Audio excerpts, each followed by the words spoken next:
বাংলাদেশের অনেকেই এই ব্যাপারটা ভাবেন যে সাকিব আল হাসানের হয়তো বইয়ের পাতা থেকে যদি আমরা সরাই দিতে পারি তাহলে সাকিব আল হাসানের ইতিহাস এদেশের মানুষ ভুলে যাবে।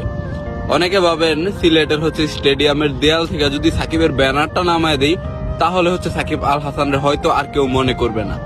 অনেকে ভাবেন বিপিএল এ যদি সাকিব আল হাসানের প্লে কার্ড নিয়ে কাউকে ঢুকতে না দেই মাঠে তাহলে সাকিব আল হাসানকে সবাই ভুলে যাবে।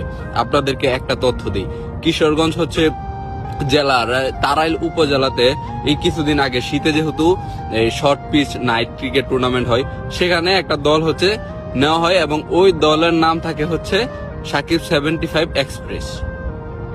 আপনি সাকিবরে কিভাবে ভুলাইবেন এদেশের মানুষের কাছ থেকে? এবং সেই দলটা দুর্দান্ত পারফরমেন্স করে এবং সেই টুর্নামেন্টের ফাইনাল খেলে 75 এক্সপ্রেস। তো সাকিবরে আসলে ভুলানো সম্ভব না। ওই যে একটা কথা বারবার বলছিলাম যে এদেশের ক্রিকেট প্রেমী ভক্তরা এই যে গ্রাম থেকে শুরু করে শহরের উঁচু দালানের সেই চূড়ায় থাকা ছেলেটাও সাকিব আল হাসানরে ভালোবাসেন। সাকিব আল হাসানের যোগ্যতা অনন্য উচ্চ তার পারফরমেন্সের জন্য। সাকিব গত 18 বছরে নিজের এই জায়গাটাতে নিয়ে গেছেন মানুষের মনে মনে। কাগজে লেখলে নাম আপনারা ছিঁড়তে পারতেন, বইয়ের পাতায় লেখলেও সরাইতে পারতেন, কিন্তু সাকিব আল হাসানের নাম এদেশের কোটি ক্রিকেট ভক্ত তাদের হৃদয়ের লেখা রাখছে, যেটা আপনারা চাইলেই সরাইতে পারবেন না। এই 75 এক্সপ্রেস আরো একটা উদাহরণ।